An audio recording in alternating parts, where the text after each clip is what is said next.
So, will Monarch Legacy of Monsters be another Godzilla Netflix style thing where it's like, okay, some people kind of like it. Full disclosure, I kind of like the Godzilla Earth thing and everything like that. The other thing, I don't even remember Godzilla Singular Point. It was a thing. Had some interesting undertones. Basically, I claim the whole thing was basically set up for season two to be pretty BA. But that's my opinion. Let's not belabor the point. Let's get into some of this beautiful bean footage and let's break it down. So, what do we got right here? Oh, it looks to be some sort of technology or something. What might they be working on? Oh, let's go back. I've already watched this. This is not a reaction. We're going to kind of break it down to the best of my knowledge. Real quick summary is essentially this is basically the cinematic adaptation of the events uh, between and around Godzilla. Excuse me. Actually, no, it goes all the way back to before Skull Island. Basically, literally the legacy of Monarch, how it got set up. They're going to go through some of the footage. They're going to go over some of the events that happened on and around Skull Island, and some of the intermission between Godzilla 2014 and King of the Monsters. It's looking pretty cool. Again, let's continue. So it looks like we got somebody working on the Orca there. Apple TV. I just realized I got a new computer. Still setting it up. Apparently includes 3 months of this. How dare you know that I love Monsters, Apple? We can. Oh my God, we got Brian. Is that Bryan Cranston? We actually have some Bryan Cranston cameos. Oh my! If he's in this longer than Godzilla 24, it won't surprise me. We continue. I don't know if this will get to you. I hope so. I can't go back in time and. Okay, so that voice right there, that is. Oh God, I forget his name. He was the gentleman that was on Skull Island. And again, Kong Skull Island. I'm not the biggest Kong fan. It was pretty freaking fantastic as far as the total movie. I literally just watched the full part of the movie, aside from just getting to the island probably about 6 months ago. Pretty good. Fix all the mistakes I made. But maybe I could leave something for the future. Okay, so let's go back. It looks like we're dealing with some Skull Island, some of the original stuff. It seems like property of Rhonda WJ. Okay, so I'm not sure if is that Skull Island? No, that doesn't look like Skull Island.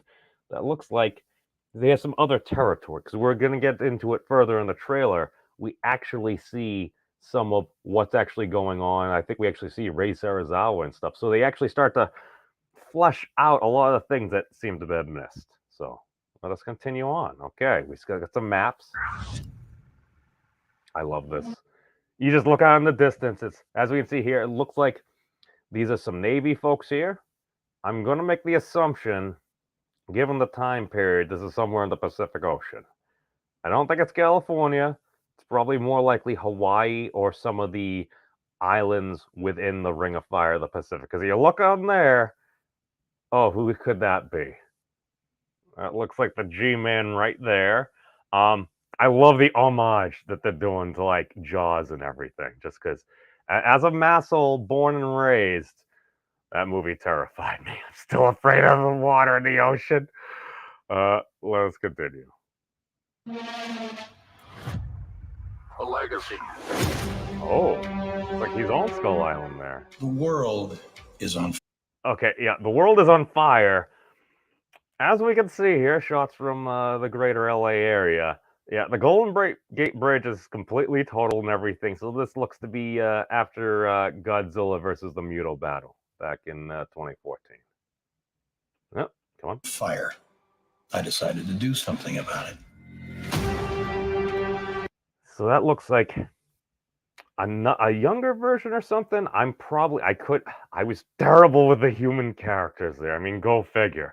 I'm terrible with names anyway, but it really looks like they're filling in the gaps because what also does exist is there's, for instance, Godzilla Aftershock. So it details the events of 2014, and it also has the side adventures where they kind of fill in. It's like, so what actually brought those Mutos into being?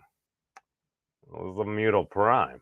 And Godzilla's quite the battle, and within that battle, you actually find out what happened and how his dorsals kind of grew several sizes between movies. But if anyone's interested, totally read the comics, so there's enough reviews already out there. But that will expose the mystery. Hopes, dreams, Uh-oh. ambition. Uh-oh. It looks like the Mystery Machine crew got into a whole bunch of top secret files. Oh, what could be going on there? And you know what? Here's the thing. It's like, I get it. I'm a Godzilla fan, and you know what? People like, oh, I don't need to see myself. Dude, I've seen myself in so many different characters. And again, I am a crazy person on the internet, but it's like, isn't it just historical for a lot of these things? You have like the younger generation kind of starting to figure out and be like, what are these old fogies doing? Oh my god! They literally are hiding monsters. Let us continue. Ambitions. The Oh, mission was to Ray! It looks like Ray Serizawa, or is that, or are they using Ray to portray his father? I don't know. I apologize for my racism. I'm probably completely butchering that actor, but just a lot of humans look alike to me. I don't know. Maybe it's just because I'm scaly or something. I digress. Let's continue. So we got some sort of contraption there and everything. Almost look like a weather balloon, but it's made of. Oh, is that a prototype oxygen destroyer? Looks a little like the Demon Core, but that's an Oppenheimer thing. was to protect their world. Oh my god! It looks like a Gauss. It looks like a Gauss. See, I think this is one of the new monsters they were talking about, the flying ones. It actually, I got a screenshot where it looks like it's being released later. It looks a little bit like Rodan. At first, I thought it was a Muto. I don't think it's a Muto. Well, I mean, maybe it's a form of a Muto. It's flying, but it looks more like a Rathalos or something from Their Monster world. Hunter. Because you also see like that tail there. That's why. Ooh, look at that detail. That's very interesting. But and that's one of the things here, because you're literally connecting the events from Skull Island. Because I mean, we all have our own headcanon, and there've been details that are going by, and it's like, all right, we got somebody to do a little series to connect the movies and stuff together. Well, it's not like Apple hyperbolically has as much money as God, but they tend to do a good job on things. Thank you. And ours. See, if they can do it just at least a minimally, just do some decent human story-ish, because like many of you, it's like, I watched 2014. Bryan Cranston? What? You got Walter White starring in Godzilla? Let's do this! Let's do this! 18 minutes in and spoil. He doesn't survive. Actually, I don't even think he survives like 18 minutes there. It's probably more like 12. I'm like, you have literally at the time, one of the greatest actors, one of the star drawers, and you kill him off within like the first 15 minutes. It's like, that's it. Even if you're gonna do that, you can film like some more things and stuff in. But yeah, I'm thinking we're probably gonna get more Bryan Cranston in this than we did in actually 2014, which I'm okay with. To protect their world and ours. Okay, that makes sense. That's what we Live and wanted let live. Monarch to be. Okay, they're getting into that thing. They're getting into that thing. You're like, what? At first, you're like, that kind of looks like a bomb, and then it's it's probably a submersible. Because if this is from the 50s and stuff at the time, we didn't have all the fancy technology. So we zoom in there, they'd have like these old portholes and stuff like that, so you could kind of see out. So I'm thinking that thing is probably going to get dropped from a ship, and we're probably going to get some really crazy Jaws-like photos from it. So let's continue. Monarch to be. Instead of chasing That's a monsters. little evacuation route. Oh, I love it. I love it. And as you can see, Godzilla is heading right towards. Oh, what's that? Oh, that's a tower. The tower kind of looks like from Oppenheimer. Oh, except it's got kind of like a tic-tac shaped thing on it. Huh. I wonder what that could be. Just speculation. Let's continue. Hey, what's going on, Danny? What's happening? No, thank you for coming. But no, we're just reviewing the Monarch Legacy of Monster trailers. Just for those who are just joining us, basically it's just fleshing out the story between Kong Skull Island and the other movies within the Godzilla and greater MonsterVerse there. It's an Apple series. I was actually considering signing up for Apple TV, and then I realized I had recently got a new Apple device, and it comes with 3 months free, so I'm just going to binge it for free because I can. Let us continue. Just the homages to Jaws. It's just, as again, somebody in the greater Massachusetts area, this is something that is kind of close to my heart. So we're going to continue. Oh, the next one is Godzilla X-Kong, the new empire. So there's we're going to be going back to the Hollow Earth, it seems. We continue. If you come with me, you'll know everything, I promise. Hey, Jensen. Okay. This is probably the crux. Here's the thing. Welcome, Jensen. And the thing is, Danny, I've been a Godzilla. Literally, my first progress report in school was like, names have stopped growling at the other children and become to socialize, which is a good thing. Apparently, you want your kids to start doing that before like the age of 4 or 5, or otherwise they're kind of screwed.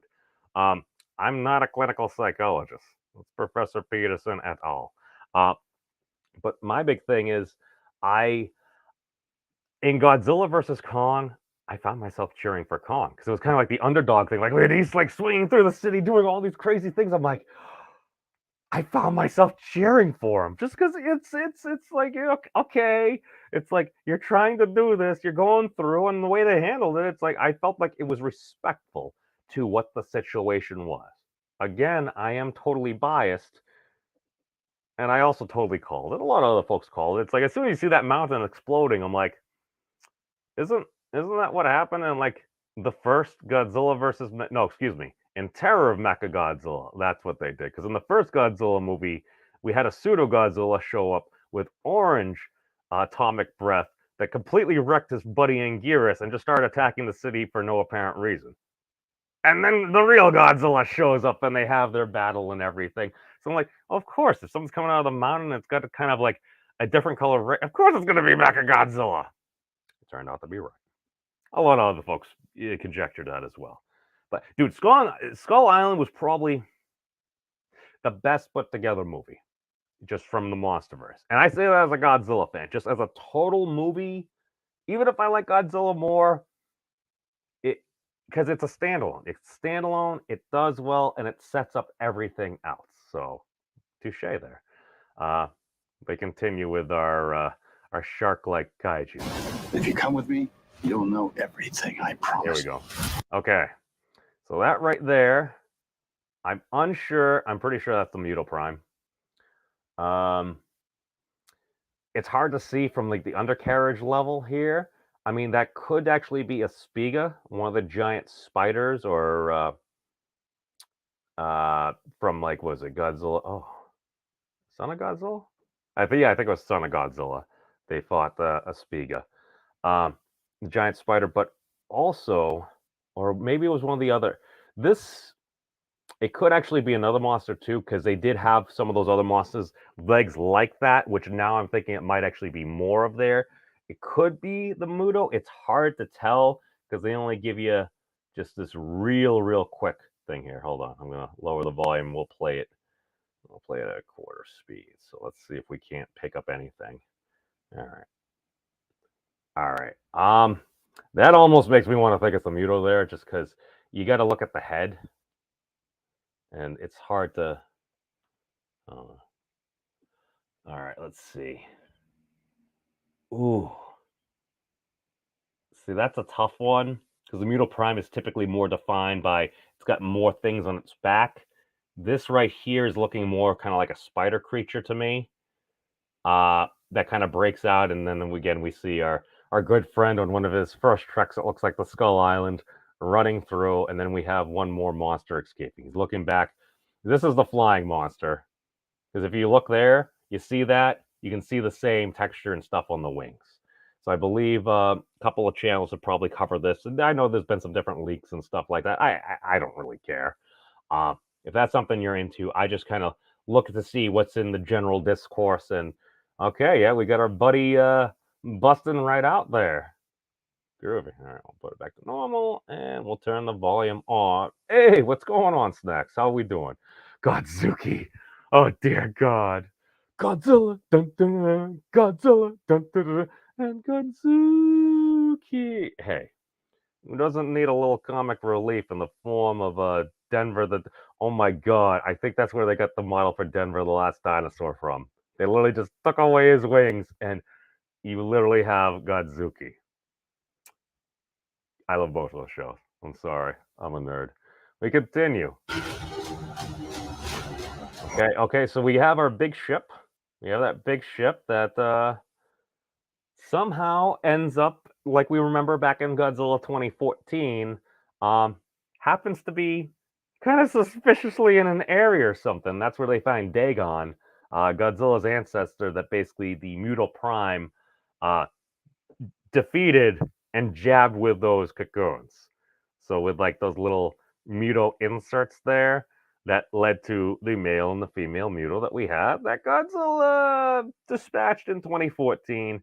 And part of this tale should be Godzilla facing the Muto Prime. Because as long as the Muto Prime exists, there can be more Mutos. Or another Muto can actually evolve into a Muto Prime that can then basically fight, has EMP style powers to help disable Godzilla. It's literally a Godzilla hunter. It's a xenomorph designed to hunt Godzilla, essentially. That's basically what it is. Jensen, as far as that goes, we do remember the day where Barney was murdered. I said it. It may have been an inflatable at a Macy's Day Parade. I still have the footage somewhere. I was gonna do something about Scaly's Rise Up like 2 or 3 years ago, and then that didn't cross my mind. But okay, yeah, some folks are in a pretty precarious position right there. Yeah, don't rock the boat. It's coming down. Here we go. Oh, people running from the bus. Oh, the Godzilla there, and iconically, there we go.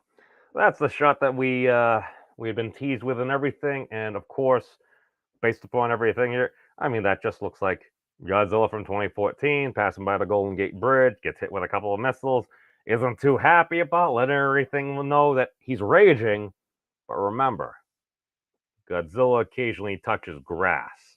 He goes outside. So he rages, not in a self-imposed cage. But as Danny would say, while he's on a journey, get yourself some good walking shoes.